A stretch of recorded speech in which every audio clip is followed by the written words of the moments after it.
大家好，我係 Steve。今日同大家分享嘅主題係真正嘅成長。唔知乜嘢係真正嘅成長呢？喺過往嘅人生路上邊，你經歷最深刻嘅成長係啲乜嘢嘢呢？當中又發生咗啲乜嘢事，令到你覺得呢一個成長係最深刻、最有感受呢？我係 Steve，我係一位保險業嘅教練。喺保險業裏邊，我已經有接近20年嘅經驗。如果大家就銷售、招募、演講、團隊發展上邊都可以揾我幫手㗎。呢一幅圖係一篇小學生看圖作文嘅試題，而當中係需要到學生就住每幅圖嘅情況看圖作文，而第四幅圖嘅結局係需要學生自由去到創作。咁相信大家睇到呢四幅圖咧，應該就唔難去到創作㗎啦。咁不如我哋大家就住每一幅圖嘅情況一齊去睇下。左上角大家睇到啲咩呢？睇到嘅可能就係呢位少女孩打機打到好夜啦，媽媽喺後邊咧翹住雙手，表達咗佢對呢種情況下嘅不滿嘅。第二幅圖就講到呢位小女孩嘅測驗卷咧係得30分。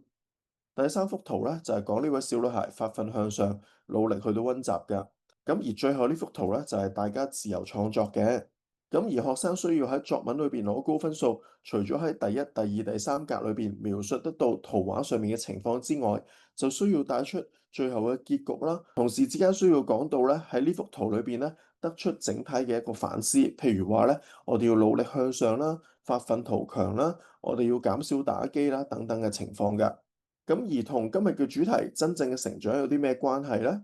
好多時大家所理解嘅成長咧，就係發奮圖強啦，去到最後咧攞到一個高嘅分數㗎。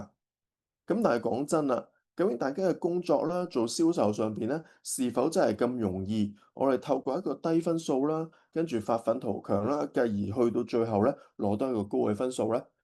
咁而放翻你哋嘅工作上邊，不論你係做銷售啊，或者唔係做銷售都好，講真啦，成長係咪真係咁樣樣呢？嗱，我哋而家試下做一個拆解先。左上角係你哋恒常嘅習慣，而恒常嘅習慣咧，導致一個低表現、低分數、低業績嘅狀況。如果呢個狀況咧一路持之以恆嘅話，是否真係咁容易話我要努力就可以達到一個好嘅成績、好嘅成果呢？我哋好多時都會有一種説法，就係你要叻，你要做得好嘅，你要做得好成績嘅，已經做咗啦，都唔需要下下話我要發奮圖強，成績就自然會翻嘅。咁而所以真正嘅成長應該係點樣樣呢？我哋一齊睇下真正嘅成長係點樣樣啊！而真正嘅成長就係喺你努力之前，有啲事情發生咗。呢啲事咧，我哋叫神奇魔法棒。神奇嘅魔法棒咧，可以係你遇到一位長者、一位長輩、一位長老對你嘅當頭棒喝，對於你嘅提醒。而呢啲提醒咧，你覺得啊係的，而且確我真係需要努力啦。呢一個咧就係你人生上面嘅領悟啦。呢一個嘅領悟導致你下定決心一定要努力。咁而最後尾嘅結果係點樣樣呢？我話俾你知，最後尾嘅結果都係一個問號。問號嘅意思就係話可能你會進步，進步到係40分、50分或者係60分。而每一次呢一個嘅成長咧，都係需要不間斷嘅領悟啦，有進步啦。而真正嘅成長係需要不停嘅來回受到啟發啦、努力啦，作出一啲嘅突破，跟住有啲小成績。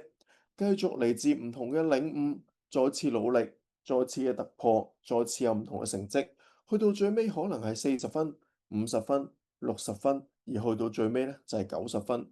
咁所以真正嘅成長係嚟自開放嘅自己，承接住唔同嘅領悟，而當中承接咗一個嘅領悟，令到你發奮圖強，突破自己，然之後成果就係你真正嘅成長啦。咁所以想成長嘅各位，我鼓勵大家接受人生唔同嘅領悟啊！